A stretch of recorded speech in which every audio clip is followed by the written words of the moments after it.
Geeks and geekettes, ladies and gentlemen, boys and girls, amigos and amigas from all over the world of comics and pop culture and all the rest is what I'm here to answer your questions about. This is where you get to ask me, a world renowned, world famous, world recognized, celebrated everywhere I go, comic book writer Chuck Dixon. You get to ask me about what I do for a living, and what I do for a living is I write comic books. So let's not delay 1 second more. Although I delayed 1 second more by saying that too slowly. And I delayed 3 more seconds by explaining it. Hey, let's stop right there. Ace Mowick. Some fans have videos covering these clickbait top 10 lists of the best stories of this character and say they aren't as good as previously thought. For example, I used to enjoy Batman: A Long Halloween and Batman Hush a lot, but upon recent readings, I see that both are more style over substance. It can be chalked up to personal taste, expanding, but have you as a fan ever experienced reading something that you put on a pedestal, you came back after a long period of time, and it just doesn't do it for you as much? Well, this happens a lot in comics due to the age we read them and everything else, and the fact that, well, once upon a time anyway, we read them periodically. We read them as they came out on the newsstand. An example I can think of is Tomb of Dracula, long-running horror comic at Marvel in the 70s. I read it religiously. I looked forward to it each month when it came out. Gorgeous artwork by Gene Colan and Tom Palmer throughout.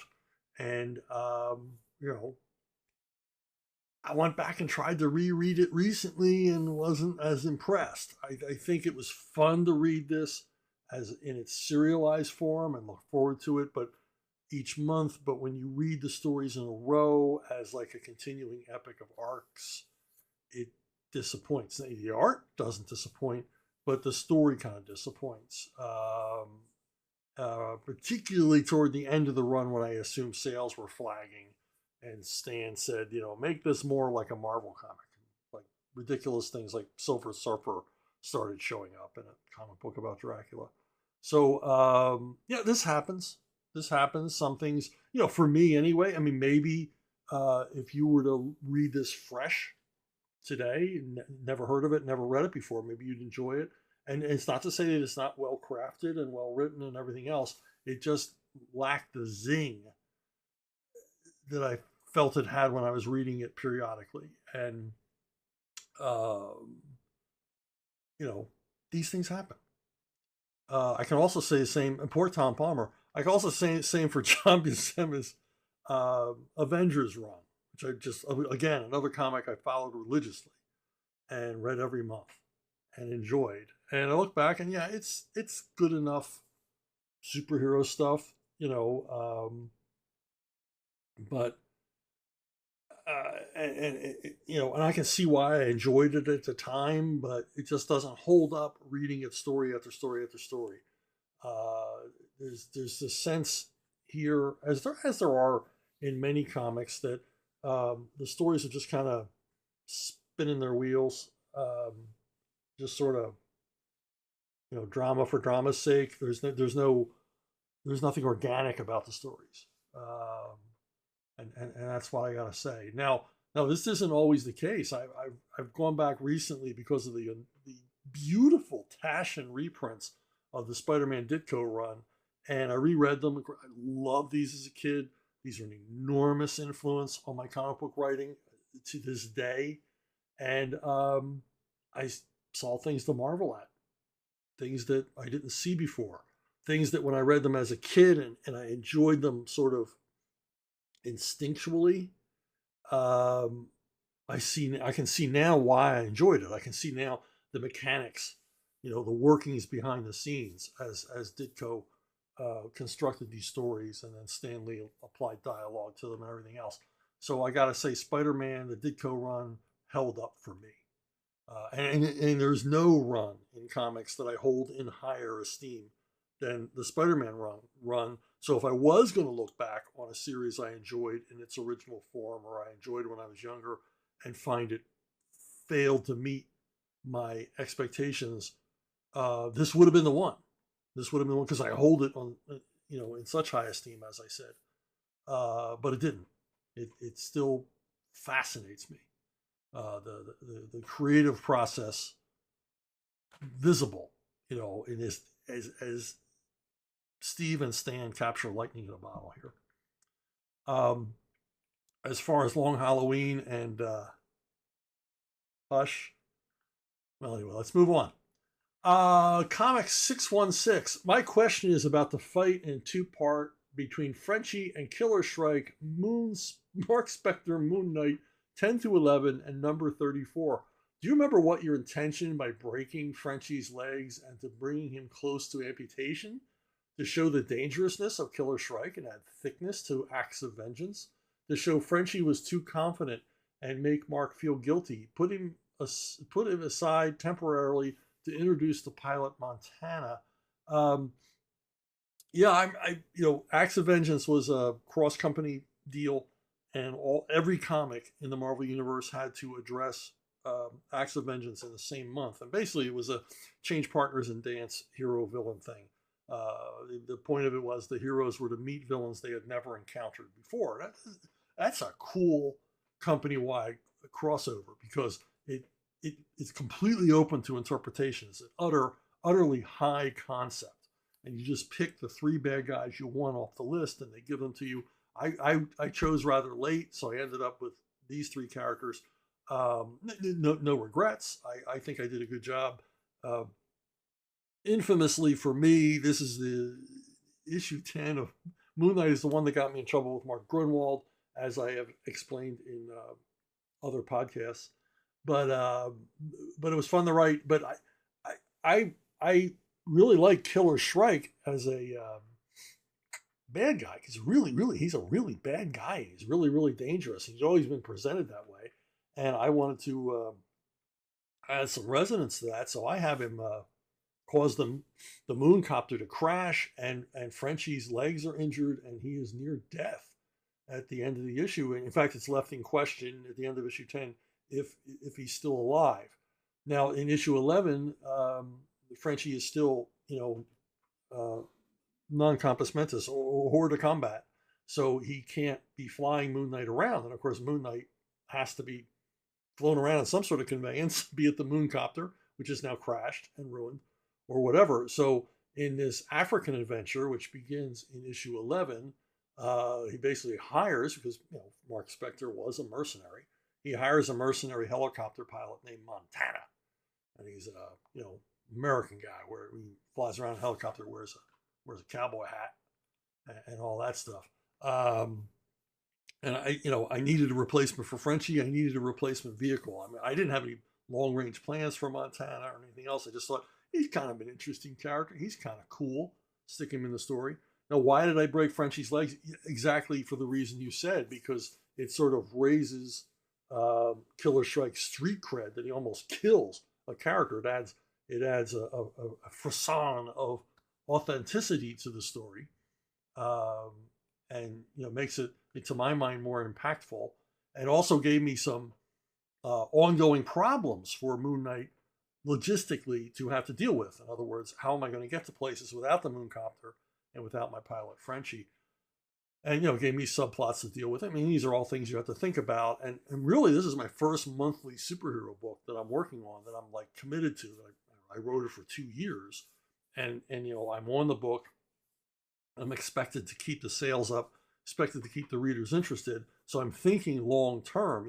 I'm going to build this subplot and that subplot, this complication, this thing to deal with, this event, which will resonate later and show up again later. And more on this in a second, as you get a twin spin. Okay, Comics 616 is back with, I was wondering too if the return match, the Grudge episode, was planned in the original run or had the plot point been added after for the need of a fill-in number. Yeah, number 34, where Moon Knight once again faces Killer Shrike, but Frenchie, who has recovered by this time, this is quite a while later,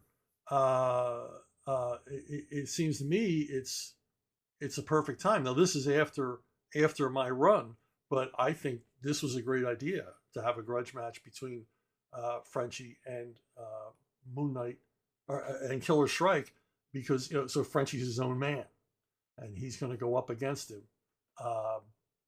and get his revenge on his own. And I think it was a great idea. So even though it wasn't my idea. I can't remember who the writer was at that point. I want to say Mark Bagley was on art by that point. I might be wrong, but I know Mark Bagley did come on the title right after Sal Velluto and I left. Okay, a triple spin for you, and I believe another Moon Knight question. Comic 616. And perhaps have you any reflections to share about the development of Frenchie by Terry Cavanaugh? Frenchie will begin to deploy a new psychic power linked to the Templars after, curiously, his legs are broken again, like an echo of your story. I didn't read those issues. I think giving Frenchie any kind of superpowers or mutant abilities is frankly kind of a dumb idea, because he's like Alfred, like Microchip, like all these other supporting characters, literally supporting characters of these heroes. I think that they should just be civilians. They should just be regular, normal human beings. So it provides contrast, and it makes their the human civilian employees or sidekicks or supporting characters. It makes their role even more important because they're taking such a tremendous risk, because they lack the skills, the total skills, wherewithal, powers, whatever of their partners or the lead character in the comic book story. J.D. Dishman, is it harder for you to write technology-based superheroes or easier? Also, what would you do to make their specialized gear for specific missions seem real via dialogue or not particular technology? Yeah, technologically based characters are kind of tough. I'm working on a character right now for Rippaverse who's kind of a living fusion reactor. And largely because I watched a video, which I suggest all of you try to find, of a actual fusion reactor that's been under construction for decades in the south of France. And it's an amazing thing. And I learned all this terminology from it. And so when I went to write this character, the terminology is fresh in my mind. And basically that's the way it runs. If there's an area of technology that I'm particularly interested in and I feel I can base a character off of, and then of course, then you have to read enough to be conversant to make the dialogue sound like the characters actually know what they're talking about. And what we're talking about here is authority. Can you write about this subject with authority? Now, if you were told me you have to write a story about a Japanese tea ceremony, I'm not going to be able to write that with authority. I can do all the reading I want on Japanese tea ceremonies, and it's not going to come off well. The technology stuff, you can absorb and everything else. Now, I've gotten technology wrong in the past, and I've been called on the carpet for it by readers, not by my editors who didn't catch it before publication. And I'm willing to admit I'm no science guy. I'm not. I'm just as likely to. I was just as likely to fall asleep in science class as I was in math class back in the day. And the thing is, this is something that writers run into all the time. The writers on Star Trek Next Generation in particular admitted that they couldn't write any of what they called technobabble, when the characters had to talk about why they couldn't get the Enterprise's engines up and running again, or how this wormhole worked, or how this other technology worked. They had no idea how to write that. They just knew they wanted complications in that area. And so they would actually turn to like real physicists and engineers and people like that and say, how would you justify this? How would you have, Geordi explain this to the rest of the crew and the viewers so that we could bring some verisimilitude to what's going on here, even though it's a fantasy scenario. And that's what they would do. And these actual people would, write from their area of expertise. They would write technobabble for the characters to blather back and forth to one another, so that we, the viewers, would think, hey, these guys know what's going on. And there seemed to be some authority to to the writing, because there was authority, because they actually got people who were leading authorities in their fields to write the material for them. So I don't have the budget for that. I can't afford to pay some nuclear physicist for an afternoon of his time to write me my silly dialogue. So I gotta wing it. Ulysses, I love that name.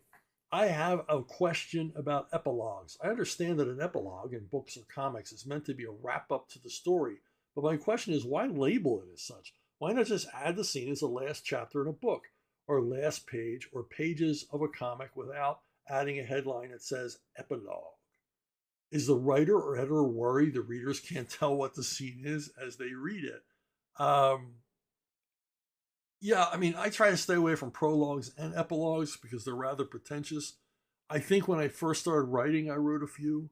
In fact, the first epilogue I ever ran into was in a Jack Kirby Stan Lee monster story back when I was a kid, and I learned the word epilogue.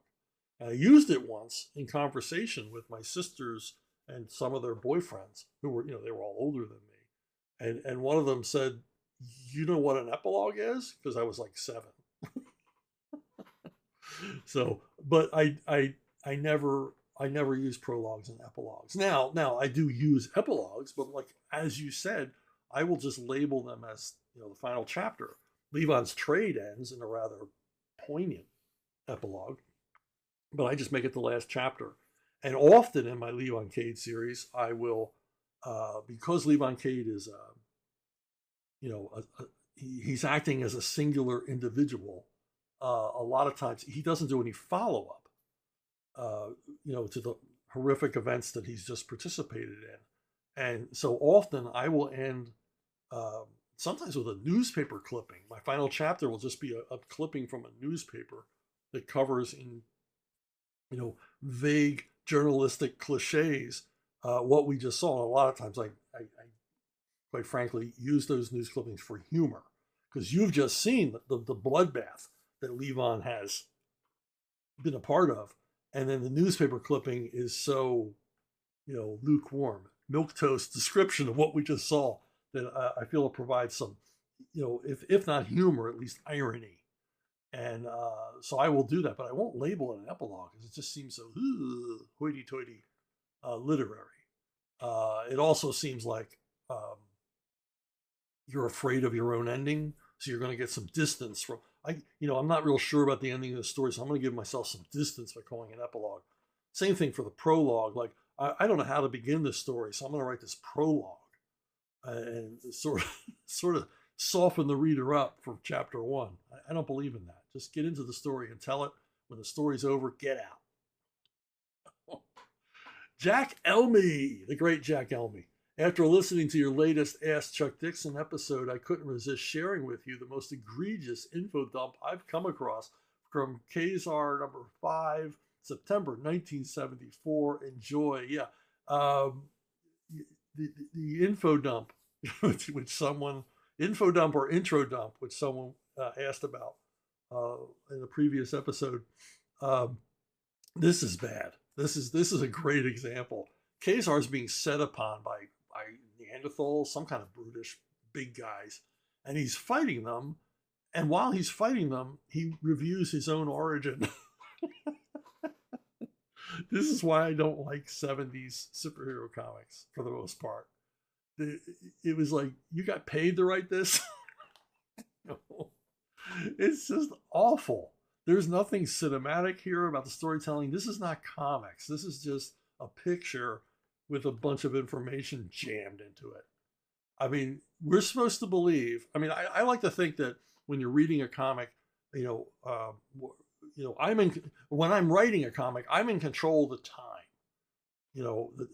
I'm in control of the passage of time within that story and panel progressions. I can speed the story up with a 6 or 8 panel grid. I can slow it down with splashes or larger panels or big money panels or double page spreads.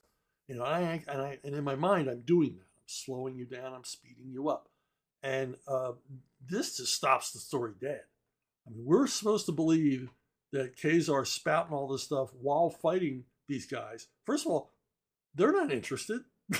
In fact, we're not even sure they can understand what he's saying. I mean, looking at these guys, I don't think English is their first language. I think grunting is their first language. So what is the point of this? Why would you do this?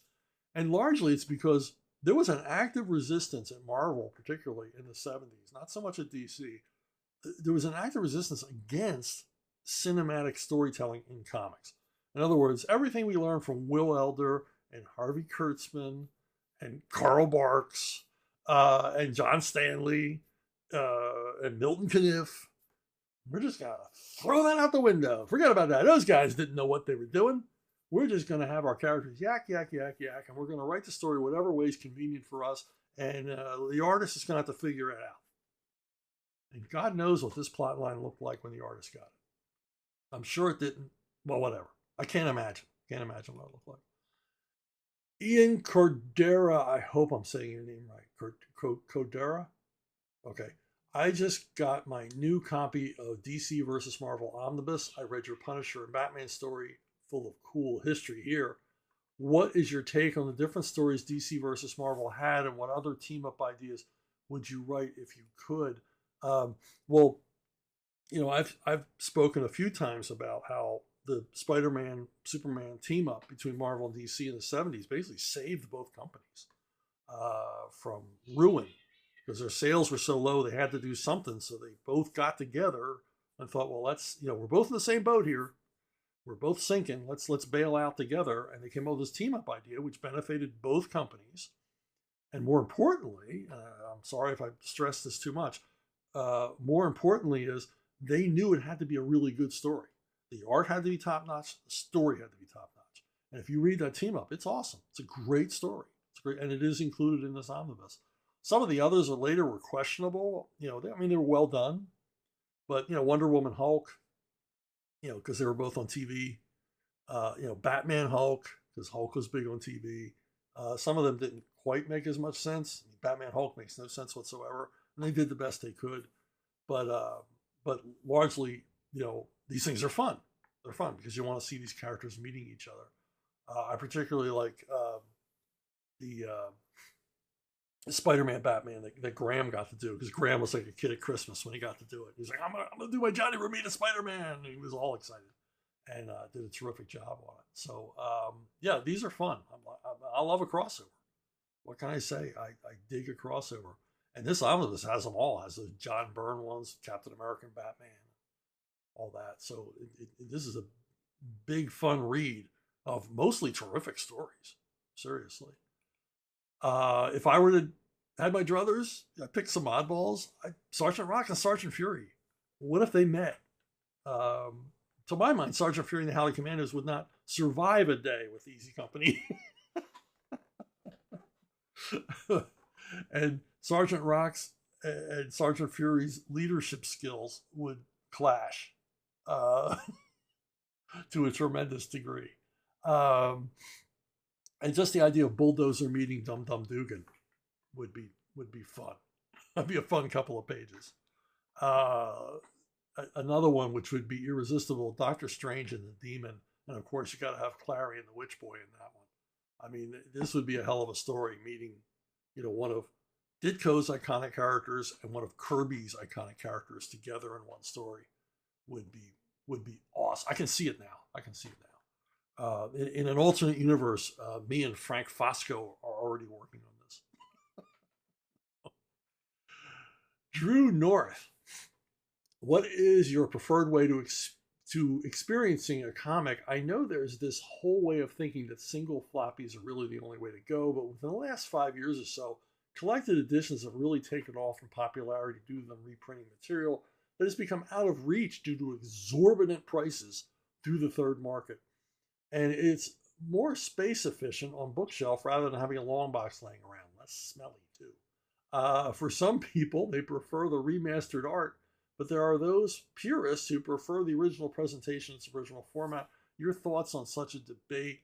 Yeah, I mean, as long as it's in print, as long as I can hold it in my hands, as long as it's not digital. I can't get into digital. Digital is a generational thing, and I think even that will fade. We're starting to see a lot of turn back away from digital format in everything. People want physical media. People are buying vinyl records. Blu-ray sales are up for the first time in many years. Because you can't trust digital media to stick around. But that wasn't your question at all. I'm mostly reading collections. So, and I'm not a purist as far. I mean, there are people that, like, they get into the condition of the comic, the age of the comic, everything else. And yeah, I got a closet full of old comics, largely from the 50s, early 60s, largely war and Western. And I bought them, back when they were reasonably priced, because I wanted to read them.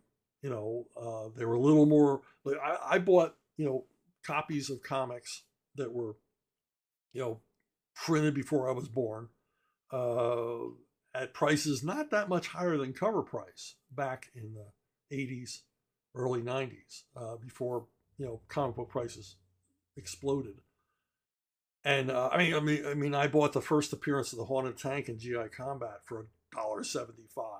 The comic is worth like $1,500 now. But I just wanted to read them. I didn't care about I bag and board them so they don't smell, so they don't fall apart. But I'm really more want to read them. I'm collecting them to read them. I'm not collecting them to have a full run. I'm not collecting them because of their condition or historical significance or anything else. I just want to read them. But lately they've been reprinting a lot of this stuff, and I'll just buy the reprint. So it really doesn't make any difference to me. In fact, I sold a lot of my vintage comics when, as they reprinted stuff. I'm like, I'm never really going to look at the vintage comic again. And there's a nostalgic reason for going back and looking at it. And I saw recently that some companies are doing facsimile editions of like 50s horror comics, and they look great. They're on the original paper. It's like holding the old comic. It's like holding a mint copy of the old comic right off the stands. And, it's like, that's attractive and that's cool. And if you like that, that's neat.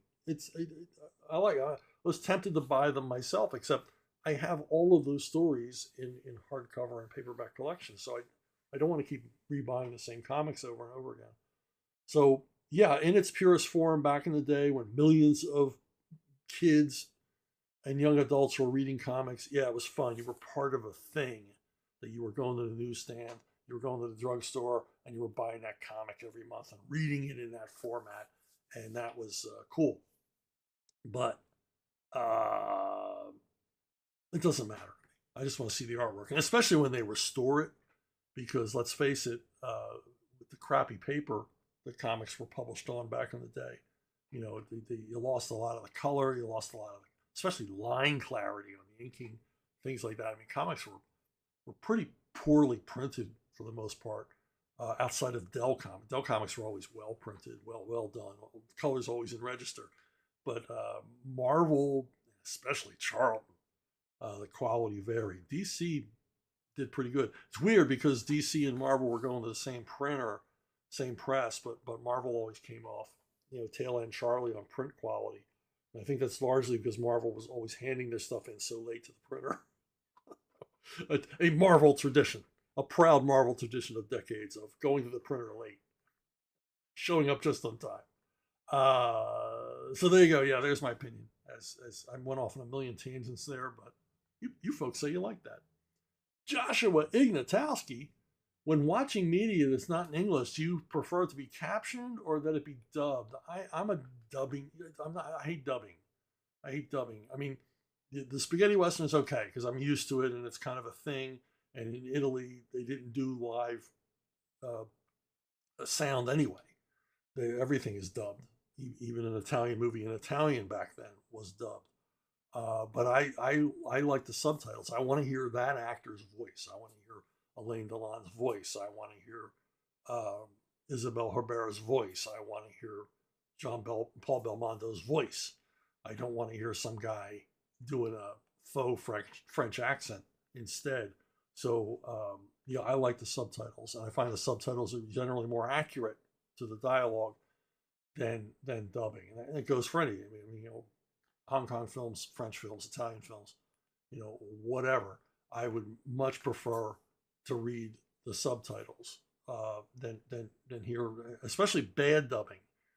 Dubbing has been horrible in recent years. It's really gone downhill. There's a lot of, like, if you go to Walmart, there's a lot of like Russian war movies you can buy really cheap. And I bought a couple and brought them home, and I couldn't watch them because the dubbing was so awful. The acting was bad. There was no attempt to make the sound of the dubbing, the quality of the dubbing match the quality of the film. In other words, they all sounded like they were recorded in a studio. They didn't sound like they were in a room. They didn't sound like they were outside when they needed to be outside. All that stuff, and they were too loud. They were too. The dubbing track was pushed too far forward in the audio landscape, and I didn't like that. It kept pulling me out of the movie, and the acting was horrible. Now, when I was down in Argentina many years ago, they would show movies, on TV like anywhere else. And I remember once sitting and I was watching a movie that I got really interested in until I realized that it was Flashdance. I thought it was a foreign film. I thought it was a Spanish language film. It was so well dubbed. I couldn't believe it. It was perfectly dubbed. Interior sound quality, depending. I mean, they considered the size of the room the actors were in, how much echo or how little echo. And then outside, they recorded the dub voices outside if the action was outside. Just terrific. So much so that I had no idea it was dubbed. So yeah, I would rather. What am I doing? I would much rather read the subtitles than listen to bad actors and poor sound quality. And hey, have the questions come up here? Have you subscribed? I think Bridget subscribed. If you haven't subscribed, think about it. If you have, thank you. And if you have, check and make sure you're still subscribed. I cracked the 10,000 mark, and I'm holding on. But they're still playing their funny reindeer games over there at Yahoo, Yoo-hoo, haha, hoo-hoo, BoobTube. So, take a look. Joshua Ignatowski again. Do you know of any particular Thanksgiving or Christmas traditions the Philadelphia area might have that are unique to it specifically? Yeah, we got 10% more Ignatowski again this week. All right. Yeah, I can think of two right off the bat. John Wanamaker, well, this one doesn't exist anymore, but John Wanamaker's was the premier flagship department store in Philadelphia. I worked there as a stock boy for a year or so when I was right out of high school. And it's just a fabulous building. Teddy Roosevelt oversaw the dedication of the grand opening of John Wanamaker. That's how old the building is. And it's a fantastic building, really terrific. You see it a lot in, if you ever see a movie like Blowout or something like that, where they show you Philadelphia City Hall. John Wanamaker's right behind City Hall. It's just a terrific building. And in the center court, amazing center court surrounded by a mezzanine. And I don't know if any of this still exists. I think it's an office building now. It had a mezzanine surrounding the upper part of the main court, and vaulted ceiling, and then a huge pipe organ. At the time, and may still be, the world's largest pipe organ is up on the mezzanine. And the sound is tremendous. Tremendous. You want to hear Christmas carols played on that thing. And the pipe organ is so big. I worked in a stock room on the 8th floor, and there was a closet in the stock room that we were never to open. And I asked somebody, what's in there? And they said, it's pipes from the organ. The pipes from the pipe organ ran up the entire length of Wanamaker's, which was a 12-story building, and vented out on the roof top. Anyway, in the middle of this fabulous center courtyard of the John Wanamaker building was an enormous bronze statue of an American eagle, a bald eagle. And here you see it here on its pedestal. And at Christmas time, at any time of the year, but particularly at Christmas time when crowds were crazy in the store, you would tell whoever you were meeting or whoever you were with, if you got separated, we'll meet back at the Eagle. I can't tell you how many times I heard my mother on the phone with my grandmother saying, "Yes, we'll meet you at the Eagle." And she would, bundle me up in my winter wear, and we would take the bus on down to John Wanamaker and meet my grandmother at the Eagle and go upstairs and have lunch at the Crystal Tea Room. And so that is a strictly Philadelphia Christmas tradition that happens nowhere else. Now, this one is another one that I thought this happened everywhere, but I looked into it and it really doesn't.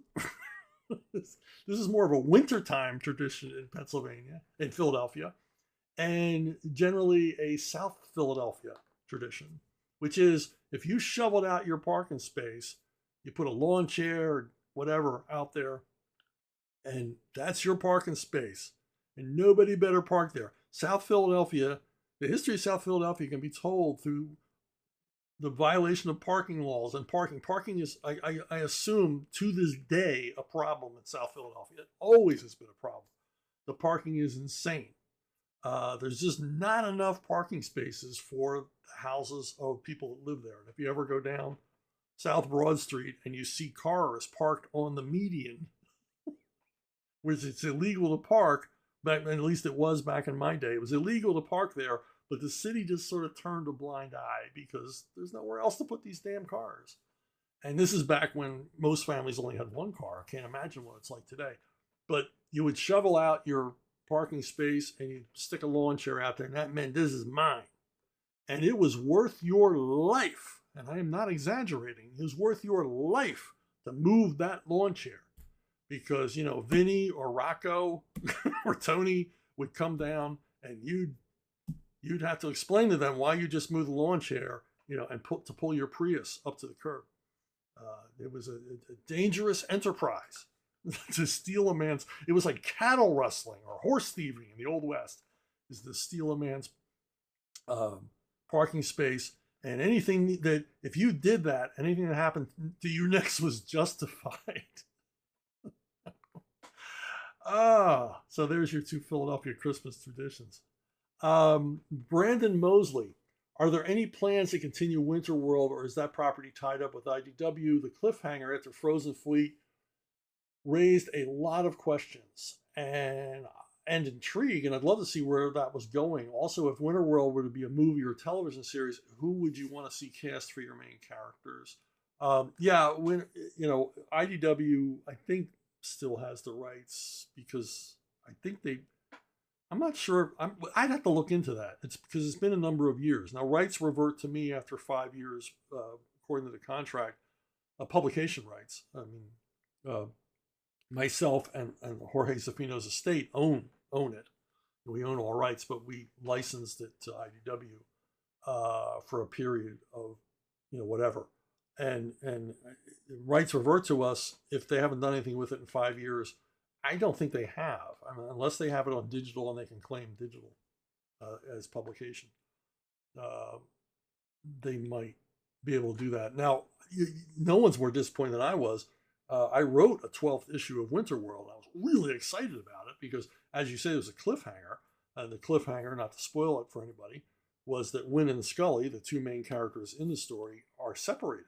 And Wynn is taken away. And what happens next? And issue 12 was going to be divided between a story about Scully and what happens after issue 11, and a story about Wynn and what happens to her after that story. And this was exciting. And I'm probably going to make you mad and disappoint you for even just telling you this, but Steve Epting was going to draw the Scully portion. And the great American artist, Steve Epting, I don't want to move Steve down the marquee here, was going to do the first part. And the Win part was going to be done by the great Italian comic book artist, Pasquale Frazenda. Pasquale actually drew a couple of pages. And before IDW said, hey, stop doing pages, this book's canceled. It's like, it would have been nice if you told us. But yeah, I mean, I would love to go back and do some more of this. I would love to go back and finish telling that story. And I might just do that someday. As far as casting, I don't know. I don't concern myself that much with casting. The only casting choice I was ever concerned with was who was going to play Levon's daughter in Levon's trade because, I got some skin in that game. And I thought if they don't cast the right child actress, this whole thing goes to hell. And they cast a marvelously talented young woman to play Mary Cade, and I couldn't be happier. But, in any case, I don't like to play this game because it's like, I can go, well, this guy would be great, and then he sucks, or I wouldn't want this guy to play him, and then he's fantastic. How many comic book fans are upset about Hugh Jackman playing Wolverine? He's too tall. And now all those same people love Hugh Jackman as Wolverine. Can't wait to see Wolverine. Played by Hugh Jackman over and over and over again, and will be horribly upset if they ever cast anybody else. So I really can't play the casting game, and I don't know. It's not fun for me. M. Sparks, you often discuss alternative comic book genres, war, western, science fiction, etc. Is there any particular genre which you feel isn't suited to the comics medium? I really can't think of one. I can't. I mean, if you were to present any genre to me, I would go, I'll take a crack at it. It'd be a challenge to present this genre in comics. I really can't off the top of my head because most of them have been covered. And I think my 2-word argument against the idea that there might be a genre that cannot be explored in the comics medium is golf manga. there are many mangas and apparently animes about golf done in Japan, and baseball and basketball. And someone I mentioned recently, was there a manga about cricket? Somebody informed me, one of you fabulous folks who listen here, informed me that yes, there is a cricket manga. It's done in Bangladesh. And boy, would I love to see a copy of that. So if we have any Bangladeshi listeners, if you could hook me up on where I can see one of those cricket mangas, I would dearly love to see that. But yeah, I don't think any genre is off limits for the comic medium, just like for movies or whatever.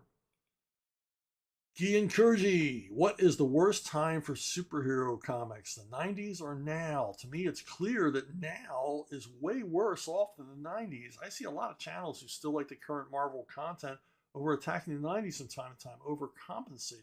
Maybe. Yeah, I think, they're running down the 90s because that's the last time that overall, consistently, comics were really good. You had people running the companies in the 90s who were actually concerned with quality and things like that. And the 90s is the era before the indifferent crowd show up, the careerists and opportunists and tourists show up to take over the comics industry, and people that really don't give a rat's ass about comics. They just, for whatever reason, want to ruin them for us. So yeah, of course, the current crop of creators and critics and yes men and zombies are going to look back at the last great period in American comics and go, they suck. They really, so look at that, they suck. And of course they're going to do that. They're going to, but it's not true, is it? If you've read comics in the 90s, they were, for the large part, created by dedicated, earnest creators, and the stuff being done at Marvel and DC back then is fantastic. Largely, I mean, even when it's not fantastic, at least competently done. It's entertaining. It's well crafted, and you can't say that in general about the output of the big two today. Now, for me, the worst period, and I've said this over and over again, and I said this early in the video, the worst period in comics, because I don't really look at comics now. And the comics now are kind of irrelevant because they sell to so few people. Why would we even talk about them? But the last significant era of comics that was bad was the 70s, where you had pages like this, where it's like, once again, the basics of comic storytelling, the basics of cinema storytelling, visual storytelling in general, are just thrown out the window. To sort of just ham-handedly put these stories across. The writers were the editors were the writers, and the artwork to them was just, a necessary evil. We need this artwork, but we're going to ignore it. and we're going to cover up as much of it as possible. and we're not going to really think about any kind of cinematic storytelling or encourage any thought on the pencilers that they are any kind of auteurs. So for me, that's the worst era in American comics. But I owe my career to it because my whole career is a reaction to this period at Marvel and DC. Hey, twin spin. Got another twin spin today, friends. Key Kurji is back with, you said that you think that Cormac McCarthy is unfilmable. Have you ever seen The Counselor? It was a film made from his original script. It is bizarre. Yeah, Cormac McCarthy, I still say his novels are largely unfilmable. I mean, No Country for Old Men did as about a good a job as you can do with one. And a lot of times it's largely because of the way he tells a story and also the unpleasantness of his story. I mean, it makes something so grim and everything else. It's effective as a novel and everything else, but you put it on screen and it becomes exploitative and grotesque and everything else. And sort of, to me, takes some of the magic away from it. Also, you don't have McCarthy's language, which is so important to McCarthy's work. Now, The Counselor, yeah, I have seen it. In fact, I've watched this movie about 3 times. I really like this movie. Now, remember, Cormac McCarthy now realizes I'm in the world of cinema, so he's writing a screenplay. So obviously, a screenplay has to be filmable. And so he's writing for the screen. And to me, he's writing very well. And of course, he's aided and abetted by Ridley Scott. This is one of Ridley Scott's better films, in my opinion. And just what a cast. Brad Pitt, Michael Fassbender, Penelope Cruz, Cameron Diaz, Javier Bardem. And it's a hell of a story. And the thing is that McCarthy doesn't really modify his worldview or storytelling style or anything for this. He just sort of adapts his own way of thinking to let me get that right, to this new medium, medium new to him. Well, I'm sorry, seen movies, but he never worked in movies. And it deals with a lot of the same themes that McCarthy's work deals with, which is, the theme of this one is basically, you can't let a little bit of evil in your life. If you let a little bit of evil in your life, you've turned a corner. You've made a decision that will negatively impact you and everyone around you. And the continuing horrific disaster that lawyer Michael Fassbender finds himself in throughout this film, it's just, you can't take your eyes off the screen, because just this movie just goes from bad to worstest as far as scenarios. It's just horrible things happen. He's introduced to horrible people, totally amoral. And we get even below the amoral to the actual, really evil people that, exist in the real world. And this is McCarthy's milieu. This is his meat. These morality tales in which, if you don't keep yourself pure, if you allow the devil even one entry, if you allow the nose of the camel into your tent, you are doomed. You have put yourself on a path. You have lost control of your life. In that aspect, this is very much a noir film, in that the lead character totally loses control of his own life due to the decisions he's made and the evil forces that he allows to enter. There's just some unforgettable stuff in this movie if you've never seen it. Now, it's not a typical Hollywood thriller, but I'm not going to say it's an art film either. It's just grown-up entertainment. It's just solid, and but like all of McCarthy's stuff, not the feel-good movie of the year. It's not a date night movie, but it's strong stuff, and I think Scott did an awesome job bringing it to the screen. Not everyone shares my opinion. A lot of critics really hated this, and of course, audiences avoided it in droves. But I suggest you watch it and make up your own mind. One more thing. This was brought to my attention on X. It's a Joyce Carol Oates post, and I'm going to read it to you. Joyce Carol Oates is I'll explain who Joyce Carol Oates is in a minute. She writes, a friend who is a literary agent told me he cannot even get editors to read first novels by young white male writers, no matter how good. They are just not interested. This is heartbreaking for writers who may, in fact, be brilliant and critical of their own privilege.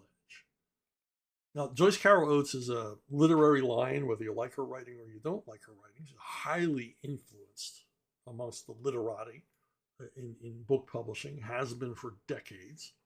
And her voice matters because of that, because she's been, at the top of the New York Times bestseller list, largely considered, rightly or wrongly, depends on your opinion, of being one of America's great writers, great novelists, great short storytellers.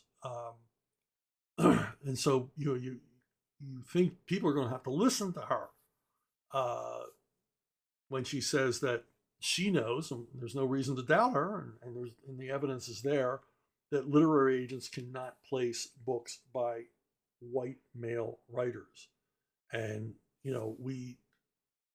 this is not good. We see the evidence everywhere. I don't go on Barnes and Noble anymore because it depresses me. It's become a Lego store. But I do go to Target to buy a few things now and then, not as much as I used to. And I can't help but look at the book aisle. And when I look at the book aisle, it's almost all either books about women or by women. There's very few books by men at Target. And in doing a little more research on Joyce Carol Oates's post, I found out that like 73% of best-selling authors now are women, and 85% of retail book sales are by women.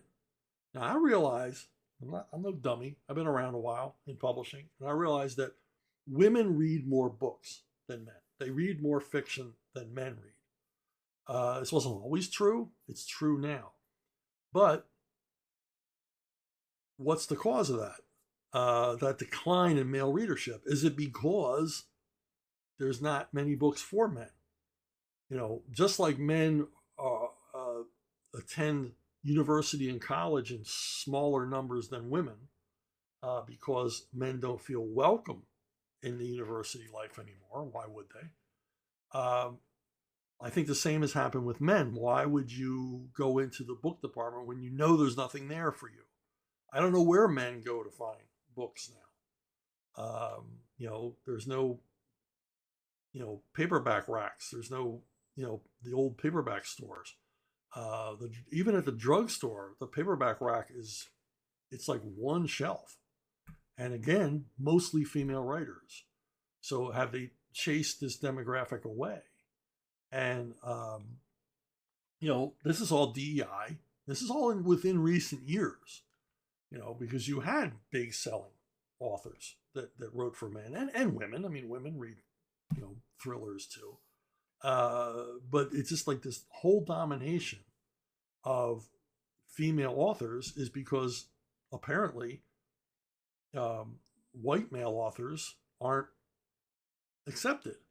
And I have to assume that authors of color, maybe there's not enough of them. Maybe they're not, maybe Ta-Nehisi Coates doesn't write fast enough to fill the bookshelves all the time. They're just, and that's the problem with minorities. You see, women aren't a minority, but if you're looking at minority writers, well, they're a minority. You know what that means? There's less of them. So the pickings are thin. So you don't have enough people of color, males, that would be acceptable to DEI editors and publishers.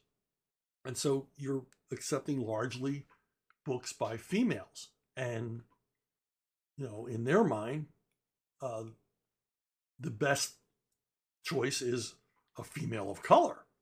And so then these things get pushed. And, if you have a phone or if you have an Amazon account, you know this, that these are the books that are pushed at you, even though there's nothing in your buying history that says that you want to read Michelle Obama's autobiography.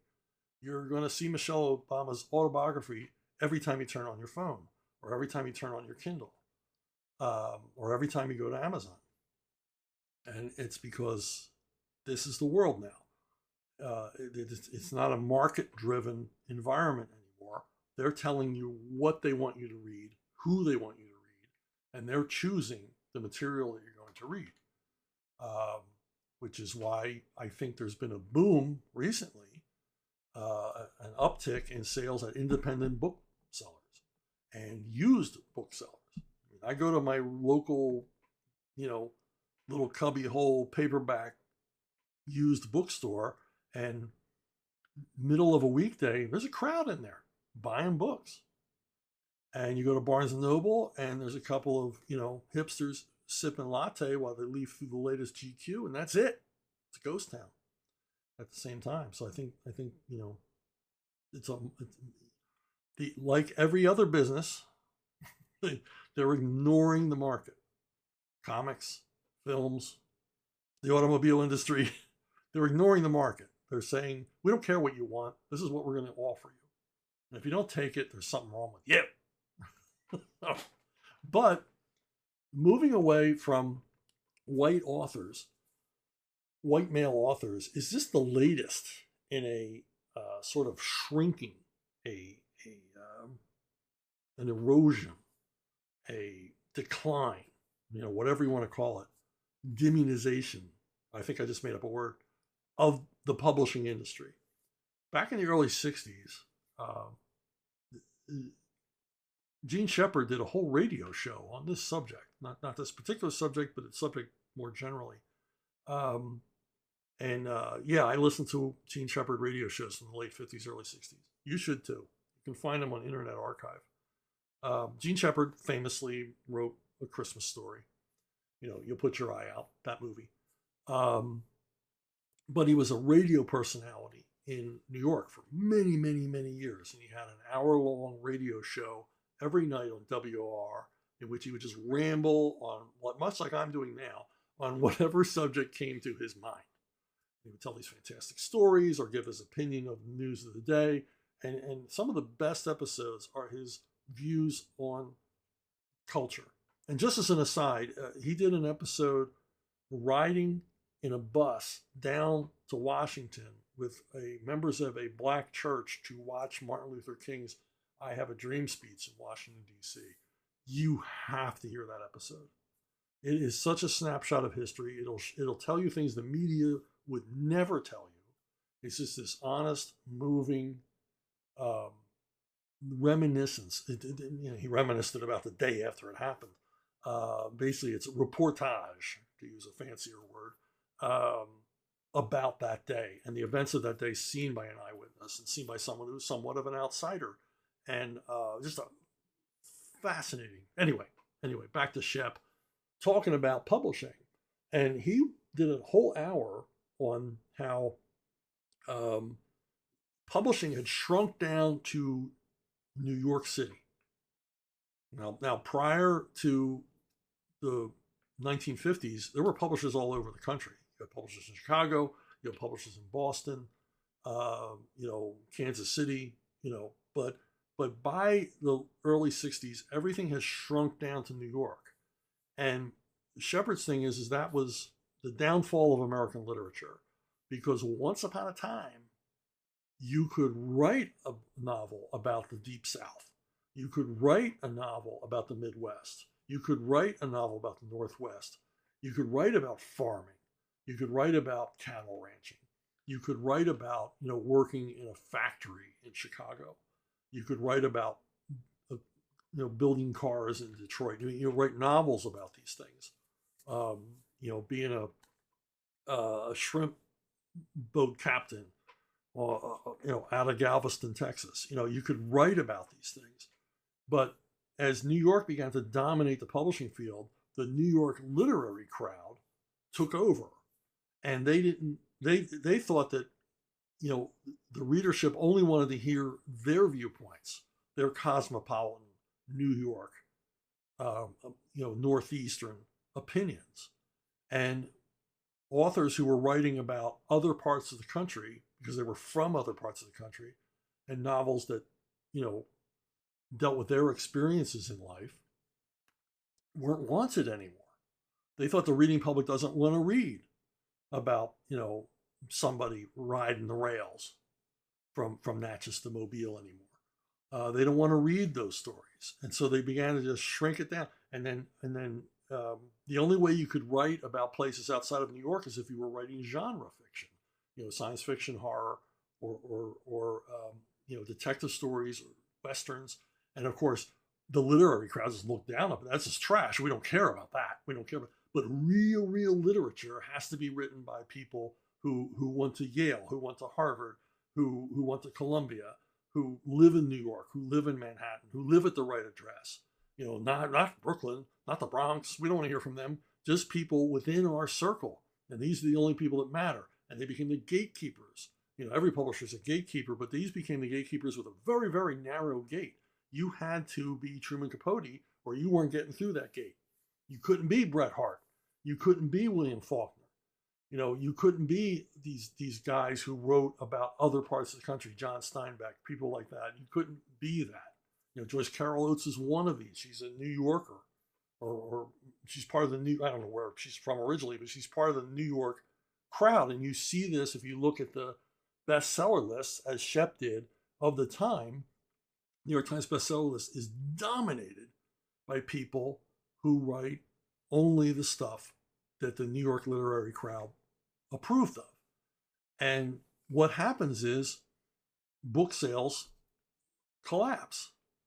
If you look at bestseller lists from the 40s and 50s, you'll see books you recognize, even if you've never read them. You'll know them because they were made into a movie or they were talked about.